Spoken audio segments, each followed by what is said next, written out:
नमस्कार, स्वागत है आपका आज मीडिया ग्रुप के डिजिटल प्लेटफॉर्म पर और मैं हूं आपके साथ मोहम्मद दानिश। आज हम आपको जो खबर दिखाने जा रहे हैं उस खबर को देखने के बाद आपके पैरों तले से ज़मीन खिसक जाएगी। हैवानियत का असली चेहरा हम आपके सामने ला रहे हैं और शुरू कर रहे हैं इस खबर को। 15 साल की नाबालिग लड़की से एक नहीं, दो नहीं, 3 नहीं, पूरे 6 दिन तक बलात्कार करते रहे दरिंदे। और दरिंदगी भी ऐसी कि हर रोज एक नया शख्स बनाता था नाबालिग लड़की को अपनी हवस का शिकार। तो चलिए अब हम इस हैवानियत की घटना को आपको विस्तार में बताते हैं। जनपद मुरादाबाद के थाना पागबड़ा के मोहल्ला ख्वाजा कॉलोनी निवासी फैजवी और उसका पति नदीम सेक्स रैकेट का धंधा पिछले लगभग 6-7 साल से चलाते आ रहे हैं। और हम इस बात को इसलिए कह रहे हैं क्योंकि जब हमारी टीम थाना पागबड़ा के ख्वाजा कॉलोनी में नदीम के घर के पास के लोगों से पूछताछ की तो उन्होंने खुलकर बताया कि नदीम और उसकी पत्नी फैजवी पिछले कई सालों से अपने घर में सेक्स रैकेट का धंधा चला रहे हैं, जिसका पता तो मोहल्ले में सभी को है, लेकिन कहने से डरते हैं क्योंकि नदीम और उसकी पत्नी दबंग लोग हैं। अब हम बात करेंगे उस बदनसीब नाबालिग लड़की की जिसको दरिंदों ने अपनी हवस का शिकार बनाया। तो आपको बता दें, इस नाबालिग लड़की की मां अपने परिवार का पेट पालने के लिए घरों में काम करती है क्योंकि उसके शौहर का पहले ही इंतकाल हो चुका है और वह भी ख्वाजा कॉलोनी में आरोपी नदीम और उसकी पत्नी फैजवी के घर के पास ही किराए के मकान में रहती है। 1 फरवरी की सुबह जब नाबालिग लड़की की मां काम पर गई हुई थी तब करीब 9 बजे नदीम की पत्नी फैजवी नाबालिग लड़की को बहला फुसलाकर, मतलब यह कहकर कि मेरा घर पर मन नहीं लग रहा है, नाबालिग लड़की को अपने घर ले जाती है, जिसके बाद आरोपी नदीम नाबालिग लड़की के साथ बलात्कार करता है। नाबालिग लड़की चीखती है, चिल्लाती है, लेकिन दरिंदे नदीम पर इसका कोई असर नहीं पड़ता। और तो और नाबालिग लड़की द्वारा बलात्कार का विरोध करने पर यह कहा जाता है कि अगर नाबालिग लड़की बलात्कार का जिक्र अपने परिवार से करती है तो उसकी मां और उसके भाई को मार दिया जाएगा। और उसे इतना डराया गया कि अगली 8 फरवरी तक उस नाबालिग लड़की का बलात्कार किया जाता रहा, वह भी अलग अलग लोगों द्वारा। तो अब तक की खबर देखने के बाद आपके भी रोंगटे खड़े हो गए होंगे और आपको भी ऐसे दरिंदों पर गुस्सा आ रहा होगा। लेकिन जरा रुकिए, अभी हम आपको सुनवाते हैं कि इस नाबालिग लड़की के वकील ने पूरी घटना के बारे में जानकारी देते हुए क्या बताया, वह आप भी सुनिएगा। ख्वाजा कॉलोनी पागबड़े में नदीम व फैजवी रहते हैं। वो सेक्स रैकेट चलाते हैं। छोटी छोटी नाबालिग बच्चियों को बुलाकर उनके साथ ग्राहकों से अवैध संबंध बनवाते हैं, बलात्कार कराते हैं। इसी कड़ी में जो पीड़िता है 15 वर्षीय, उसको फैजवी ने बहाने से बुलाया कि मैं घर पर अकेली रहती हूँ, थोड़ा सा मेरे पास बैठ जा, मेरा मन लग जाएगा। तो उसको बहाने से बुलाया।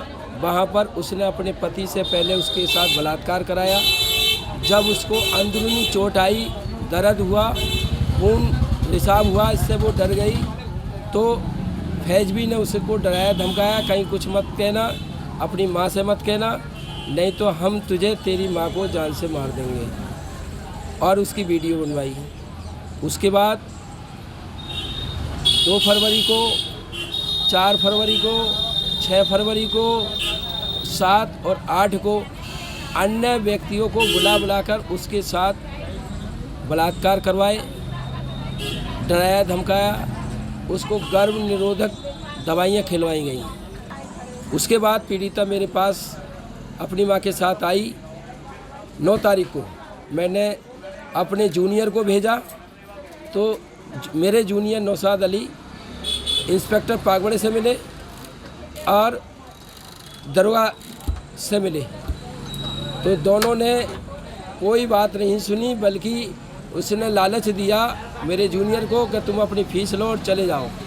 मेरे जूनियर ने कहा कि मैं पीड़िता के न्याय के लिए आया हूँ, तुम 1 करोड़ भी दोगे तब मैं नहीं लूँगा, इसकी रिपोर्ट दर्ज करो, मुलजिमानों को पकड़ के जेल भेजो। उसके बावजूद भी रिपोर्ट दर्ज नहीं हुई। तब 10 फरवरी को पीड़िता यहाँ अपने परिवार सहित लोकतंत्र बचाव मोर्चे के समर्थन में भूख हड़ताल पर बैठी। तब उच्च अधिकारियों के कहने पर FIR दर्ज में फिर भी देरी की। रात के 12:30 साढ़े 10 बजे तक हम थाना पागोड़े पर बैठे रहे, रिपोर्ट दर्ज नहीं हुई, सेटिंगबाजी करते रहे, लेकिन पुलिस ने हमारी नहीं सुनी। रात्रि में जब हम उच्च अधिकारियों से फ़ोनों पे बात की, तब जाके मजबूरन पुलिस ने हमारी FIR दर्ज करी, जिसकी मुकदमा अपराध संख्या 48 सन 2022 धारा 376D पोक्सो एक्ट अन्य धाराओं उसमें दर्ज है। इसके बाद मुलजिमान पुलिस से हमसाज थे और इसी हमसाजी में उनके हौसले इतने बुलंद थे, पीड़ित परिवार जो किराए पर रहता है उसको डराया गया, धमकाया गया। शौकत पासा जो पूर्व गैंगस्टर था, उसके गुर्गे इसके पीछे लग गए। पीड़ित परिवार को डरा धमका कर समझौता का दबाव बनाया गया। मना करने पर एक दबंग पूर्व विधायक जाहिद हुसैन अंसारी जो पागड़ में रहता है, उसने इस समझौता कराने के लिए 16 लाख रुपए का ठेका लिया कि मैं चाहे बदमाशों से डरा धमका के, चाहे कैसे ही करके लालच दे के इस पीड़ित परिवार को समझौता के लिए मजबूर कर दूंगा। जब जाहिद अली की भी बात हमने नहीं सुनी और 164 कराए, उसके बावजूद भी पुलिस कर्मचारी गिरफ्तार नहीं कर रहे हैं, जबकि FIR के अकॉर्डिंग 161 भी हैं, 164 भी हैं, उम्र भी है और जो मेडिकल हुआ है उसके पीड़िता की अंदरूनी चोटें भी हैं। इसके बावजूद भी कोई वो गिरफ्तारी नहीं हुई है। मजबूरन आज हमने यहाँ 1 दिवसीय धरना प्रदर्शन किया है।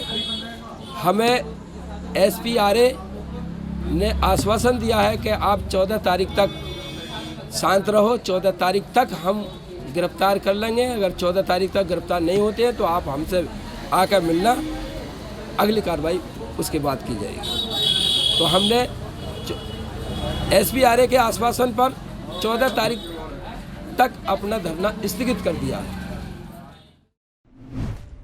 तो आपने नाबालिग लड़की के वकील की बात सुनी। उन्होंने सीधे तौर पर बलात्कार करने का और सेक्स रैकेट चलाने का आरोप लगाया है।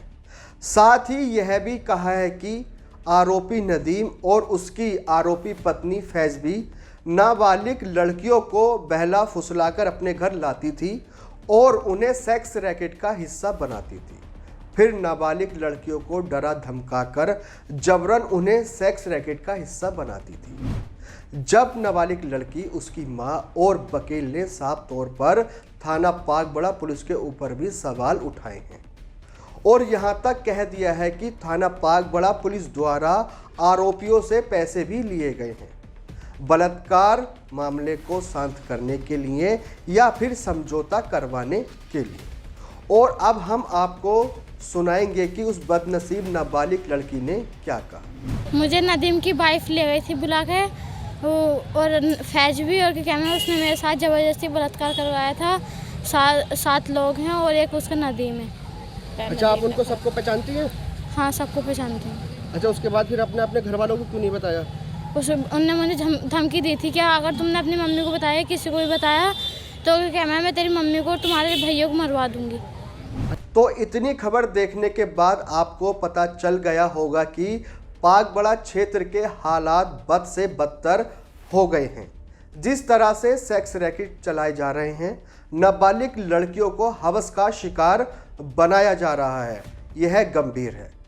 फिलहाल अभी हम आपको दिखाएंगे कि नाबालिग लड़की की मां ने क्या कहा। जी, आपकी बेटी के साथ क्या मामला हुआ है और क्या? मैं तो साहब काम पे जाती हूँ, मेरे आदमी का इंतकाल हो गया, मैं काम पे जाती, 6 बच्चे मेरे पास है और ये मेरी लड़की को स्कूटरी पे बिठा कर लेके जाती थी बहाने से कि मेरे फैजी भी कि मेरा दिल नहीं लग रहा। ख्वाजा कॉलोनी की रहने वाली, मस्जिद के सामने कैंटीन है, चलाती है।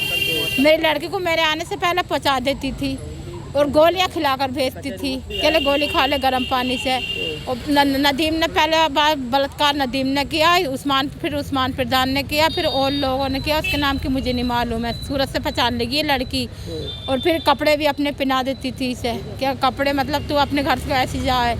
अब मैं ये चाहती हूँ कि इंसाफ हो इस बात का, और आप किसी से मुख्यमंत्री से किसी से शिकायत कर दीजिए, हमें इंसाफ मिलना चाहिए बस। जब माँ बेटी सभी जगह से हार गईं तो उन्होंने आश्रय लिया जनपद मुरादाबाद के एसएसपी बबलू कुमार का, और 7 मार्च को उन्होंने कलेक्ट्रेट पर जाकर धरना प्रदर्शन किया। नाबालिग लड़की को इंसाफ दिलाने के लिए छोटे छोटे बच्चों ने बैठकर प्रदर्शन किया। एसएसपी बबलू कुमार द्वारा सहित अन्य अधिकारियों ने भी पीड़िता की बात को सुना और पीड़िता की मां को 14 मार्च तक का आश्वासन दिया है कि सभी आरोपियों को गिरफ्तार कर लिया जाएगा।